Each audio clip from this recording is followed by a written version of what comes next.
પરાક્રમ ગૌરવ દરેકમાં પૃથ્વીરાજ કરતા શ્રેષ્ઠ હોવા છતાં એ બુઢા બાપે દિલ્હીની ગાદી મને ના આપતા પૃથ્વીરાજને આપી તે ઈચ્છાની આગ મારા હૃદયને સળગાવી રહી છે તે આગ ક્યારે પૂછે કે જ્યારે પૃથ્વીરાજ પૂરેપૂરો પાયમાલ થશે ત્યારે અરે પૃથ્વીરાજની પાયમાલી થવાની હશે ત્યારે થશે પણ આ તો મારી પાયમાલી થઈ રહી છે જયચંદ તમે મને જો ખુલ્લી મદદ આપી હોત તો કાલે જે દશા હતી મારી દશા ના હોત અને તમે તમારા સૈન્યને દૂર રાખી હવે ઠંડી કલાથી દિવસો આવે દેવા આવ્યો છો કેમ નહીં સુલતાન સાબુદ્દીન જો તમને મારી મિત્રતા બનાવટી લાગતી હોય તો મારું લશ્કર અહીંથી દૂર નથી હમણાં જ મારું લશ્કર લાવી ચામુંડને ઘડી બે ઘડીમાં ધૂળ ચાટતો કરી નાખીએ ચામુંડ આગળ મેં મારી હાર સ્વીકાર કરી છે અને સુલેની જે શરત કહેવાય એ કાગળ ઉપર લખી આપવા મંજૂર કરી છે તો પછી ચામુંડ તમારી અપકીર્તિ કરી તમને દિલ્હી દરબારમાં લઈ જશે આ ચામુંડ એવા તુચ્છ વિચારનો નથી કે જે હારેલા સુલતાનની અપકીર્તિમાં મોટાઈ માને સિંહને કેદ કરો તો એકાદ શિકારી પણ કરી શકે છે પરંતુ તેને કેસવાળી પકડી માથું નમાવવાની શક્તિ તો કોક વિલાસ ધરાવે છે આવો ચામુંડાઈ આવો જેટલી તમારી વીરતા વખાણવા લાયક છે તેટલી જ તમારી ઉદારતા વખાણવા લાયક છે છતાં અમારી ઉદારતાથી આ અજાણ કોણ છે કલોદના મહારાજ જયચંદ મહારાજા જયચંદ હા અહીં શા માટે એટલા જ માટે કે તમારો રાજા ગુજરાત જીતવા ગયો છે એટલે દિલ્હી ઉપર કોઈ ચડાઈ કરીને ના આવે જેથી દિલ્હીની રક્ષા કરવા હું આવ્યો છું એક સિંહની રક્ષા એક શિયાળીઓ નહીં કરે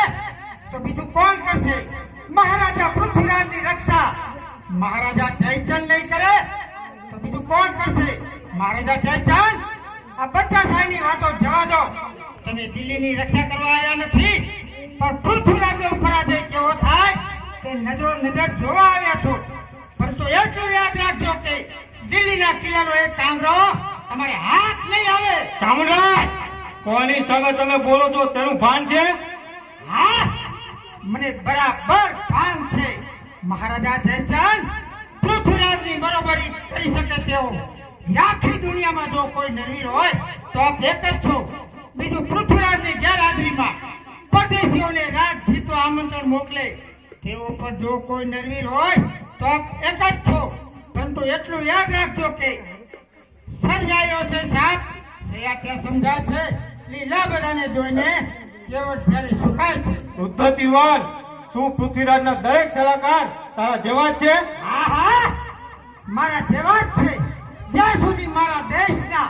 સુરી ક્ષત્રિયો પોતાના વહાલા બાળકોને ન્યોછાવર કરવા તૈયાર છે ત્યાં સુધી મારા દેશનો પરાજય કોઈ કાળે થવાનો નથી ચામુંડાઈ બોલવામાં જેટલા બહાદુર છો એટલા લડવામાં જેટલા બહાદુર છો એટલા બોલવામાં બહાદુર ન બનો હું તમારો મિત્ર છું કે દુશ્મન તેની ખાતરી થોડીક ક્ષણોમાં થઈ જશે પણ ક્યારે થશે ત્યારે કે જ્યારે મગરૂર પૃથ્વીરાજનું મસ્તક મારા ચરણોમાં નમશે અથવા તો ધરતી કાપીને જુદું થશે ત્યારે ધમકી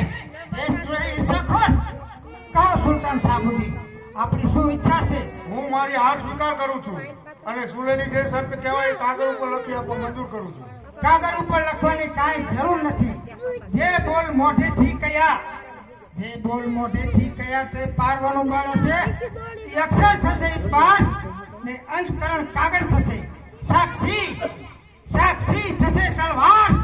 સિક્કો ન્યાયનો નાબૂદ થશે છે તે સાચી શું લખે બાકી લખું નિષ્ફળ જશે અભિમાન ના કરો ચામુંડાઈ એક વખત વિજય થયો છે આ રમેશને માટે નહીં છતાં પણ તમારે યુદ્ધ કરવાની ઈચ્છા હોય તો સરહદ ઉપર ચડીને સુખેથી આવજો સત કરવા સરહદ ઉપર સામે ખુશીથી આવશું ફૂલોના માફક આગના ગોળાઓથી સત્કારશું તલવાર ભાલા તોપ બરછી તીરથી સત્કારશું એ જ કરશો તમે પણ તમને અમે સંભાળશું જ્યારે તમે આટલા અભિમાનથી કહો છો તો અમે પણ તૈયાર છીએ સુલતાન સાહેબ હું અભિમાનથી નહીં પરંતુ અનુભવથી કહું છું કે જ્યાં સુધી મારા દેશના સુરી ક્ષત્રિયો પોતાના વહાલા બાળકોને ન્યોછાવર કરવા તૈયાર છે ત્યાં સુધી મારા દેશનો પરાજયનો દિવસ ઘણો દૂર છે